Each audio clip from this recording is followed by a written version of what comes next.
WhatsApp chats, emails, or files from your laptop be used against you in court? And if yes, do they always need a certificate to be valid evidence? The Supreme Court has just given an important clarification that affects not only big importers and companies but also ordinary people like you and me. This case arose under the Customs Act 1962. The Directorate of Revenue Intelligence accused a company, Suresh Kumar and Co. Impex Private Limited, of evading duty while importing branded food items. The key evidence: documents taken from their computers and electronic devices. But here's the catch. The law says electronic records cannot just be taken at face value. They need something called a certificate. And that's where the entire dispute started. Let's break this down. Section 138C of the Customs Act 1962 deals with admissibility of electronic records, things like microfilms, facsimiles, or computer printouts. Subsection 4 specifically says if you want to use computer records as evidence, you need a certificate. This provision is modeled on Section 65B of the Indian Evidence Act 1872, which was interpreted by a 3-judge Supreme Court bench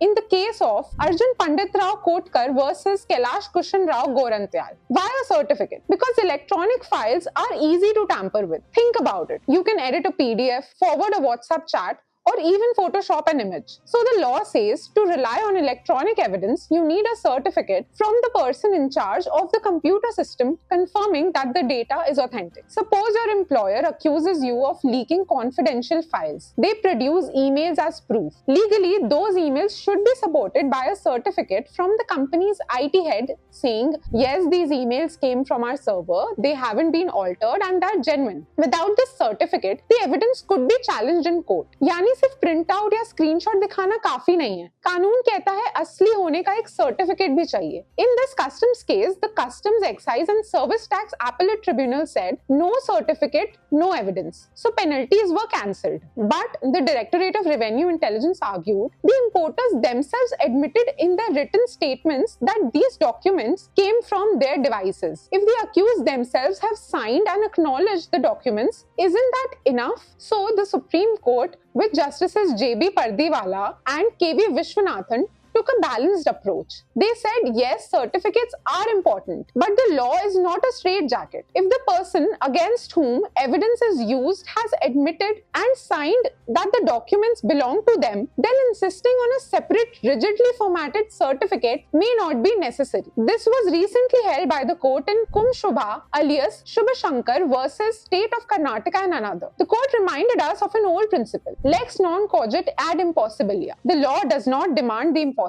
So here, since the company had already acknowledged the documents in their Section 108 statements under the Customs Act, the requirement of Section 138C subsection 4 was considered fulfilled. Think about it this way. If you are caught with a WhatsApp chat in which you admitted something and you even sign a statement saying, yes, these are my messages, then later you can't run away just by saying, but there was no certificate. आपने खुद लिखकर माना कि ये documents आपके ही हैं, तो फिर certificate के नाम पर बचने की कोशिश नहीं चलेगी. So what does this mean for all of us? First, flexibility in electronic evidence. Courts will not blindly reject documents just because the certificate is not in the perfect format, especially if authenticity is not disputed. Second, protection against misuse. At the same time, if someone denies ownership of digital data, say you claim WhatsApp chats shown in court are fake, then the certificate becomes crucial. Third, for businesses and individuals, whether it's tax disputes, property emails, or even family chats in divorce cases, electronic records are now central to litigation. This judgment reassures that genuine evidence won't be thrown out for technicalities, but also reminds us that admission by signature